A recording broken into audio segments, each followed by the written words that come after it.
Quand on a commencé à réfléchir à l'organisation de ce colloque, on a pensé que ce serait bien de consacrer un temps à la discussion autour de ce que pourraient être de prochains projets de recherche intersites ANRS,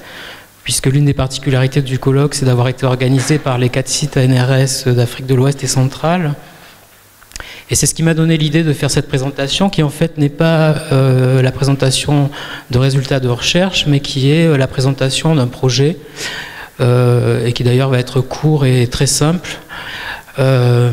Donc l'objectif, c'est de recueillir des réactions, soit directement dans la salle, ou soit de manière plus informelle plus tard, d'envisager des collaborations multisites éventuellement, sachant qu'il y a déjà des pistes de collaboration scientifique sérieuse avec des personnes au Sénégal et puis au Mali. Mais ce serait bien de pouvoir aussi l'étendre à d'autres pays d'Afrique francophone. Pas forcément d'ailleurs ceux qui sont couverts par les sites ANRS. Ensuite, une seconde remarque préalable, c'est que j'entends parfois dire dans des présentations de travaux des propos qui sont relativement critiques sur les orientations qui sont prises dans la lutte contre le sida, soit localement, soit de manière globale. Pour ma part, notamment en termes du choix des populations ciblées, pour ma part, je me situe un peu à l'opposé de cette position, c'est-à-dire que j'adopte une approche non normative. En fait, les hommes qui font l'objet donc de ma présentation constituent en tant que telle une population qui est peu prise en compte dans les politiques de lutte contre le sida, mais il ne s'agit pas pour moi de les mettre en concurrence ou de dire qu'il faut les cibler plus que d'autres. La seule question simple que je pose, c'est quelles sont les connaissances qui nous manquent et comment ils sont pris en compte actuellement et comment ils le seront dans un avenir proche, celui d'une éventuelle recherche. Enfin, dernière remarque préalable, je formule une sorte de revendication méthodologique qui consiste à rompre avec la dissociation qui est souvent faite dans les recherches en sciences sociales entre d'un côté l'étude des pratiques, des expériences, des représentations ordinaires et de l'autre l'étude des constructions politiques. Il me semble que c'est intéressant de traiter ces deux objets de manière conjointe en fait. Alors comme vous le savez tous, dans les années 90, il y a eu un focus sur la vulnérabilité particulière des femmes. Et la décennie suivante, on a assisté à une attention, à l'émergence d'une attention progressive, mais qui est toujours restée modeste, accordée aux hommes en tant que tels, donc dans le contexte de l'épidémie en Afrique. Mais on a fait plus récemment le constat que les hommes ont moins souvent recours que les femmes aux services VIH-Sida, notamment au niveau du dépistage et au niveau de l'accès au traitement. Alors ce recours différentiel tient évidemment aux offres de santé qui sont plus développées pour les femmes, notamment au niveau du suivi prénatal, mais pas seulement. Alors l'objectif du projet serait simplement d'identifier certains types d'obstacles dans le recours des hommes aux outils préventifs et thérapeutiques, avec des hypothèses qui sont en fait des éléments qu'on trouve dans la littérature assez réduite, mais qui existe quand même principalement en langue anglaise. La première étant que certaines caractéristiques et normes de la masculinité, par exemple le sentiment de force ou de puissance, le souci de la responsabilité, l'anxiété autour du sentiment de honte, expliquent cette différence en partie et constituent des facteurs d'exposition accrue au VIH. Hypothèse également, mais qui est déjà documentée dans la littérature, l'impact des normes de la masculinité sur l'exposition au VIH s'exerce aussi chez et contre les femmes. C'est-à-dire que travailler sur la masculinité, ça n'est pas travailler que sur la situation des hommes et les conséquences pour eux face au VIH, mais aussi bien sûr sur celle des femmes. Je donne un exemple de ce dont je suis en train de parler. Par exemple, pour des hommes qui sont en situation de précarité. Dans la littérature, plusieurs études ont montré que des hommes en situation sociale de précarité, dont la situation sociale de précarité ne leur permet pas de répondre aux normes de la masculinité, peuvent compenser par des comportements multipartenaires et parfois violents. Donc on voit là, certains auteurs voient là une exposition accrue au VIH à la fois pour eux et pour leurs partenaires. Par exemple, ce sont simplement des exemples, une étude qui a été réalisée en Côte d'Ivoire indique qu'une partie des clients de prostituées disent l'être parce qu'ils n'ont pas les moyens d'avoir une copine ou une femme. Donc la situation de précarité, là, on voit, amène à des pratiques qui peuvent éventuellement exposer au VIH. Alors j'ai oublié de dire, peut-être que c'est nécessaire, ce que j'entends par masculinité. Enfin, c'est pas une définition personnelle, mais pour ceux qui se poseraient la question, la masculinité, c'est l'ensemble des traits qui, socialement, sont attribués aux personnes de sexe mâle, l'ensemble des règles, des normes qui régissent leur comportement et leur place dans une société donnée. Alors les questions qui seraient posées dans ce volet-là de l'enquête proposée seraient les suivantes. Quels sont les liens donc qui existent entre les normes de la masculinité et l'exposition au VIH/SIDA? Est-ce que et en quoi la position dominante des hommes et leurs comportements sexuels et conjugaux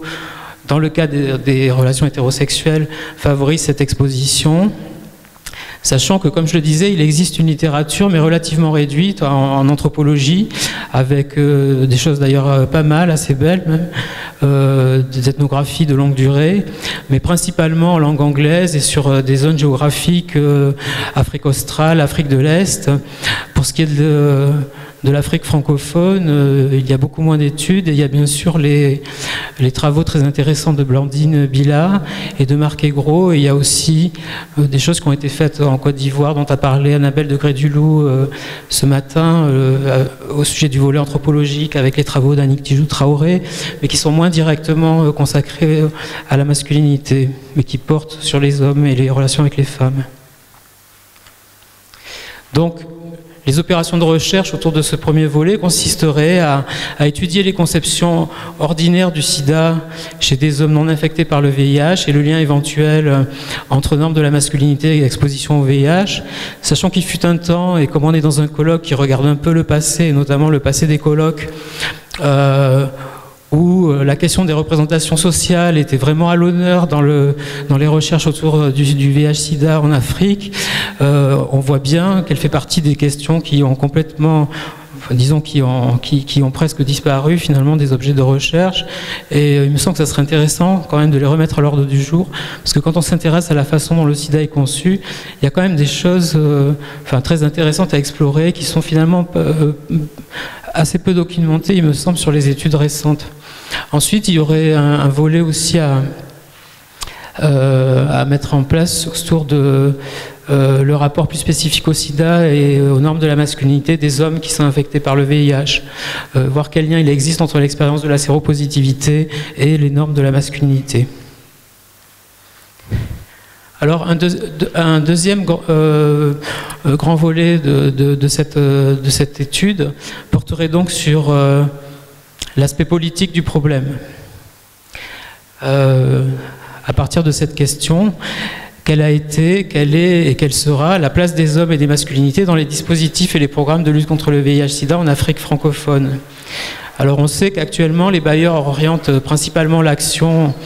des États africains qu'ils financent vers les populations clés. Ça a été redit dans la présentation précédente. Or, certains acteurs locaux souhaiteraient pouvoir mener des actions en direction des hommes ou des femmes qui n'en font pas partie. Par exemple, plusieurs présentations dans ce colloque indiquent le fait qu'au Sénégal, une partie importante des contaminations récentes ont lieu dans le cadre de couples hétérosexuels, et le responsable du CNLS, l'ancien responsable du CNLS au Sénégal, qui a quitté ses fonctions il y a peu, a dit plusieurs fois publiquement qu'il regrettait de ne pas pouvoir agir à ce niveau-là et de se voir imposer des objectifs qui étaient plutôt portés vers les populations clés. Alors, la réflexion menée par divers acteurs, des chercheurs, membres associatifs, responsables politiques ou des administrations de santé, sur ce qui est parfois nommé, problématisé comme des vulnérabilités masculines, ne se traduit donc pourtant à ce jour que par une faible réorientation des politiques de lutte contre le sida en Afrique francophone.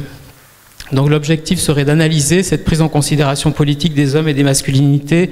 dans la lutte contre le sida aux échelles locales et internationales et chez les bailleurs. Et comment la question des vulnérabilités masculines sera traitée au cours des années qui viennent, tant par les États que par les acteurs internationaux et associatifs. Et par ailleurs, si on s'intéresse à la question des masculinités et du sida, il serait aussi très intéressant, et c'est l'objet, je crois, de l'intervention suivante, mais je ne sais pas si elle a lieu, de la division, de manière classique d'ailleurs en sociologie, des mobilisations pour ce qui est des questions de genre, de la division sexuelle du travail à l'intérieur même des associations de lutte contre le sida. Alors, ça c'est juste un exemple de... apparemment l'image ne s'affiche pas.